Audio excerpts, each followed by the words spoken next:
They found remains by that school further back in the woods. They have like a blue thing covered over top of it. And It was supposed to be a normal Saturday night shift, another overnight at the assisted living facility where 23-year-old Kada Scott worked. She clocked in, she smiled in photos, she took the calls she always took. By the next morning, she was gone. No farewell, no trace, only a trail of questions. 2 weeks later, human remains found behind a vacant school were later confirmed to be hers. The man arrested? A 21-year-old named Keon King, charged with kidnapping and now hit with a growing stack of additional charges. But despite arrests, surveillance footage, and DNA confirmation, the full truth is still out of reach.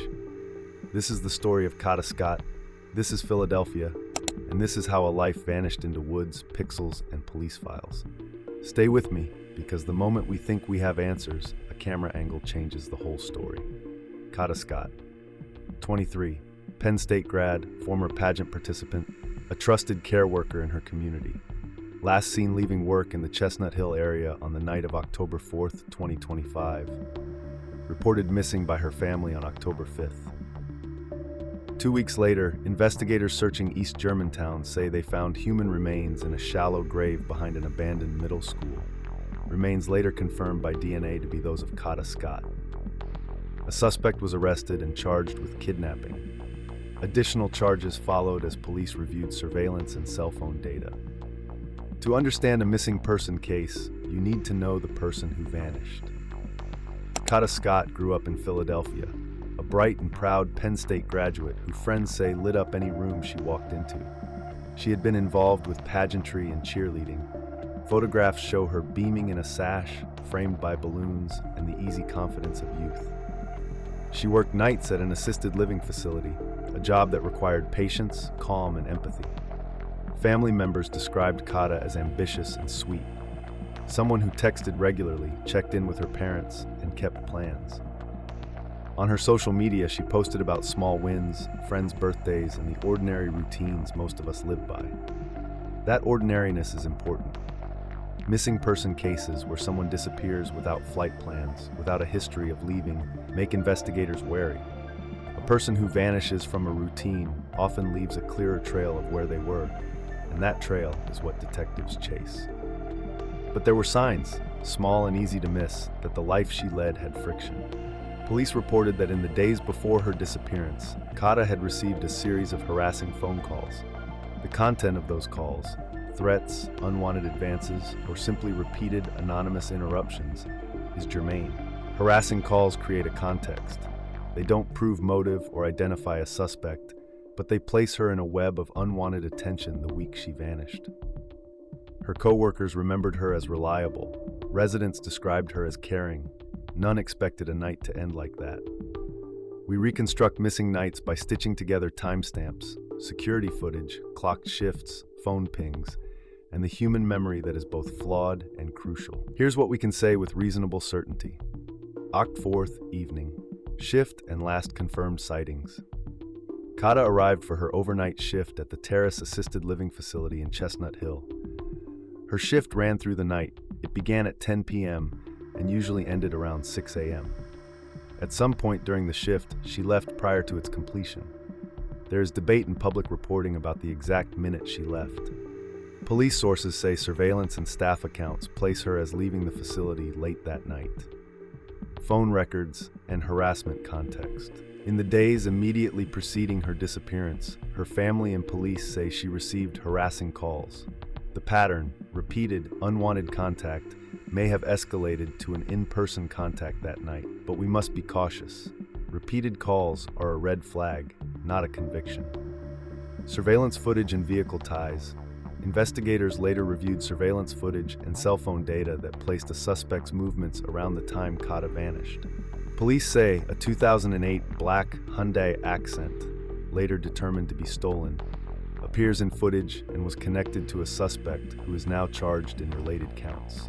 But the cameras don't capture everything. They show frames, they do not show motive. They show a vehicle, they do not show what happened inside a car or in the darkness behind a vacant property. Witness reports and conflicting accounts. Several neighborhood witnesses told investigators they saw a woman matching Kada's description walking or getting into a vehicle that night. Eyewitness testimony can be vital and inconsistent. For days, police worked to cross-check these sightings. Who saw what, at what time, under what light? Police response and early leads.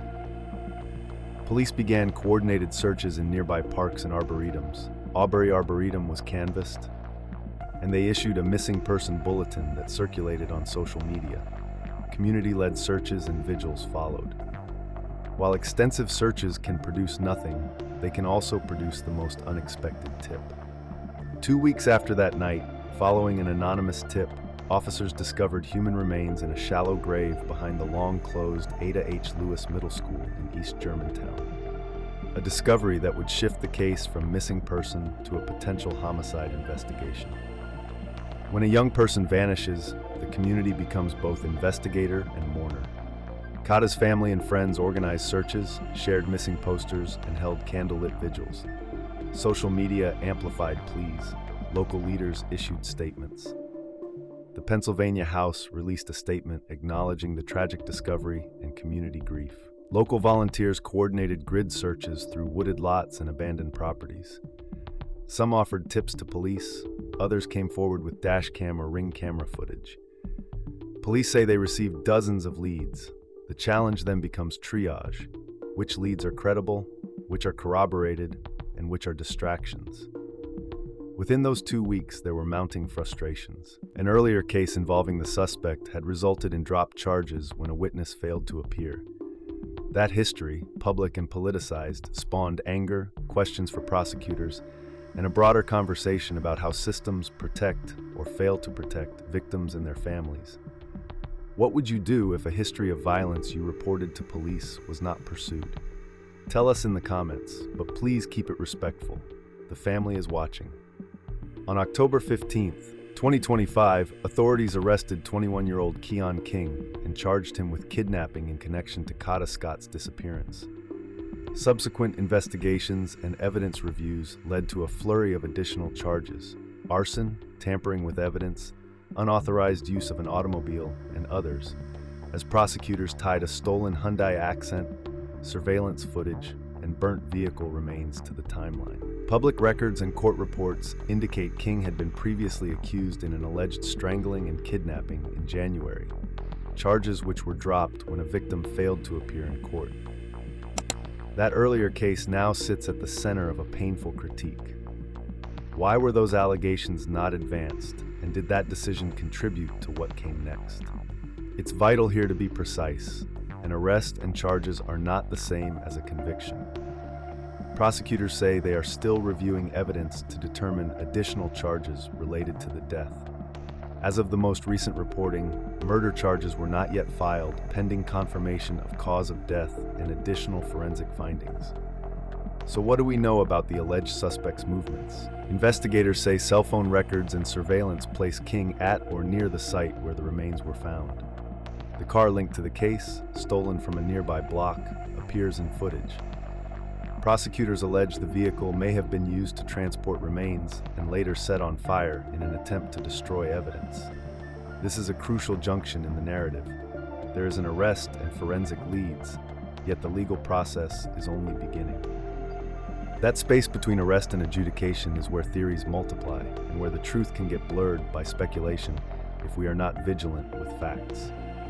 Officials say human remains were found in a shallow grave behind the Ada H. Lewis Middle School in East Germantown after an anonymous tip led searchers to the area. Forensic teams recover evidence methodically: bones, personal effects, clothing fragments, and any biological material that can link remains to a missing person.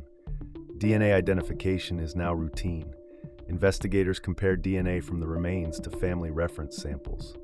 Police announced a 99.9% match to DNA from Kada Scott's parents, a confirmation that transformed a missing person search into a death investigation.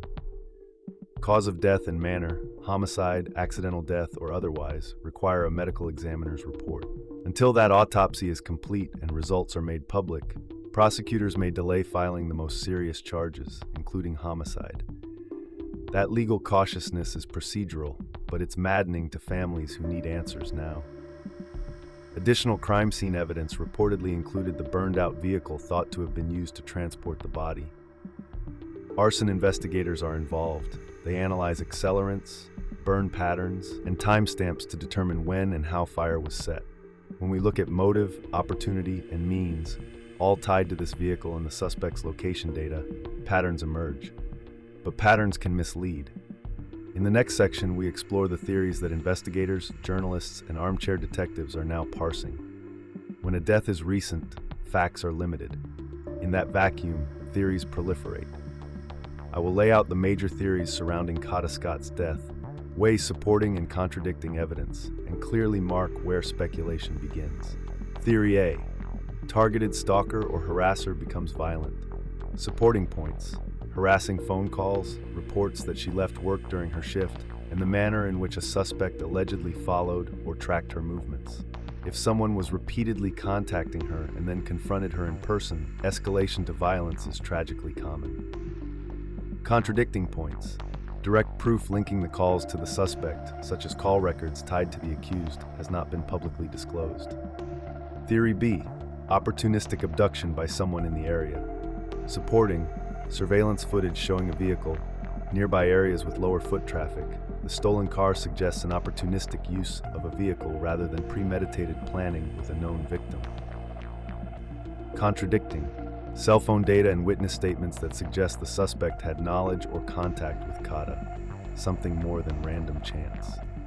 Theory C: multiple perpetrators or an accomplice involved. Supporting: prosecutors have publicly stated investigators believe more than one person may have been involved. Search areas and the logistics of moving a body and attempting to burn evidence sometimes point to assistance or at least knowledge by others. Contradicting: publicly released evidence so far is circumstantial. Naming accomplices without hard proof risks misidentifying innocent people. Theory D: prior violent history as a red flag that wasn't pursued. Supporting: court records show prior allegations against the suspect. Critics argue that an earlier dropped case, when a witness didn't appear, reveals systemic failures that may leave dangerous people free. Contradicting: prosecutors' offices often face complex witness cooperation issues.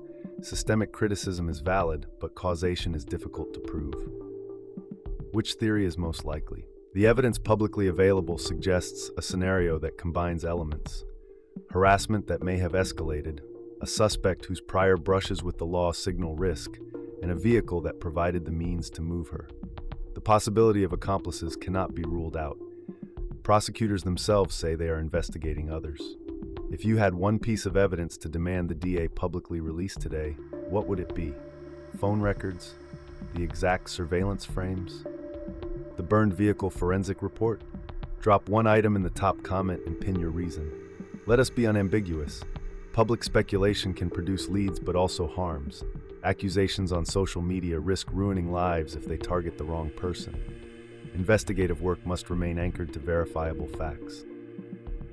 As of the most recent reports, Keon King has been charged with kidnapping and several additional crimes.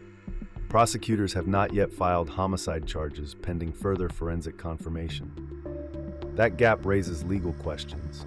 Why are some charges moved quickly while others wait on clinical confirmation? District attorney offices have thresholds for seeking charges. Murder charges typically require confident cause of death statements from the medical examiner. Yet families and communities often see this as delay. There's another dimension: earlier decisions in a related case, when charges were dropped after a witness failed to appear, are now under scrutiny. Critics say prosecutorial discretion must be balanced with victims' safety. Supporters argue the DA lacks power when witnesses withdraw.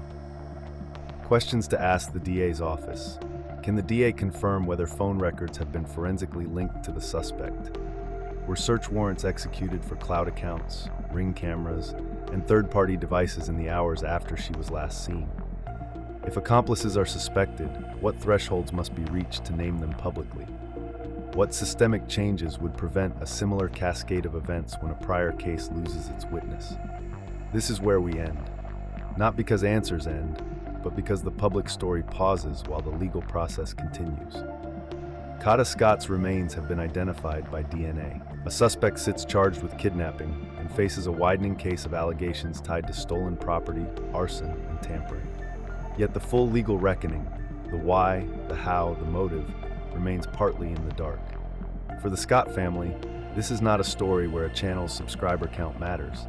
It is a very private and very public grief. If you've watched to the end, you have a choice: spread rumors or push for verified truth. Support organizations that help victims, families, donate to verified family funds if you can, and if you saw something, say something.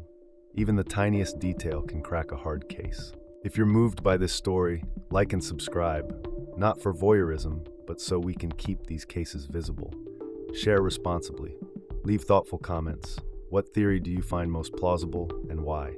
We will moderate comments to remove harassment and false accusations. Kada Scott's name is now in official files and in many hearts. Cases like hers test the seams of community, justice, and memory. We will keep watching, asking, and asking again, until more light is shed on that October night.